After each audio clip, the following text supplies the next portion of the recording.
দীর্ঘ করবো না, স্টপওয়াচ চালু করেন, সর্বোচ্চ 3 মিনিট। এইটুকু আগে আশ্বাস করি, আমার পরে কোনো বক্তা নাই, আসবেন প্রেজেন্টার, এটা আগে বলে নিলাম।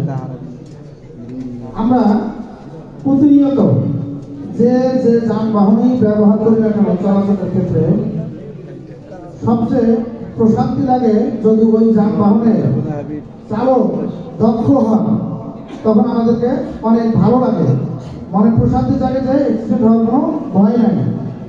ধরেন একই হীনকর 2-3টা ড্রাইভারে গাড়ি চালাচ্ছে, একই গাড়ি, একই সৃষ্টি সম্পর্কিত গাড়ি, কোন ড্রাইভার অনেক দ্রুত গতিতে অ্যাক্সিডেন্ট ছাড়াই চালাতে পারে, আর কোন ড্রাইভার হাত পা কাটাকাটি করে, ধাক্কাধাক্কি করে। আমার কোম্পানি সম্পর্কে শুধু একটা মেসেজ দিয়ে আমি শেষ করবো, সেটা হচ্ছে ধনী প্রপার্টিজ লিমিটেড ইনশাআল্লাহ রিয়েল এস্টেট সেক্টরে বাংলাদেশের সবচেয়ে আলো সৃষ্টিকারী একটি কোম্পানি হতে যাচ্ছে। একটা প্রমাণ দেব, এই প্রমাণ থেকে আপনারা বুঝে যাবেন বাংলাদেশের সর্বনিম্ন আয়ের লোক থেকে সর্বোচ্চ আয়ের লোক তারা সবাই আমাদের সাথে ইনক্লুড হওয়ার সুযোগ আছে। আজকের প্রেজেন্টেশন থেকে সেটা আপনারা জানবেন।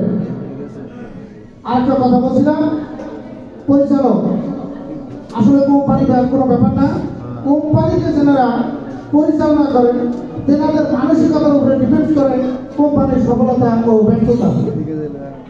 এই ক্ষেত্রে আমি বলি, আমাদের সাথে যুক্ত হয়ে প্রথম কথা অবশ্যই ইনশাআল্লাহ আপনারা প্রত্যেকেই সফলতা চূড়ান্ত পর্যায়ে যেতে পারবেন।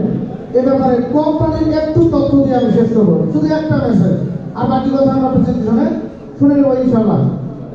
সেটা হচ্ছে একটা মুদির দোকান, ছোট্ট একটা দোকানদারি করতে গেলে কিন্তু ট্রেড লাইসেন্স লাগে। যত বড় কোম্পানি হোক তারা উপরে উঠতে গেলে ট্রেড লাইসেন্স এবং আনুষঙ্গিক অন্যান্য পেপারপত্র লাগে।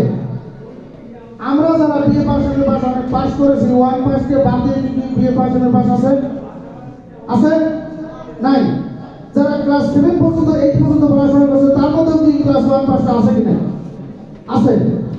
তাহলে লিমিটেড কোম্পানি হইতে গেলে কোম্পানির লিগ্যাল ডকুমেন্ট যা যা দরকার প্রত্যেকটাই আছে। বাট এরকম কোম্পানি তো অনেকের সব তথ্যই আছে।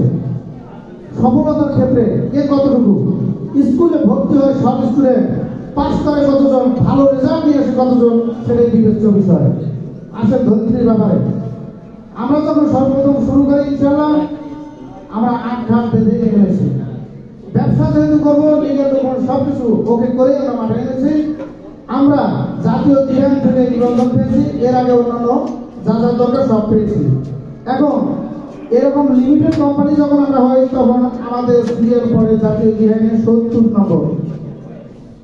কত? 70। এখন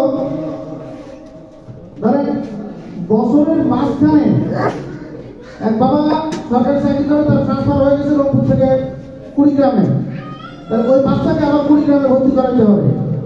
ওই ক্লাসে স্টুডেন্ট আছে 80 জন, এই বাচ্চার রোল নাম্বার কত হবে? ভর্তি জন অবশ্যই 81।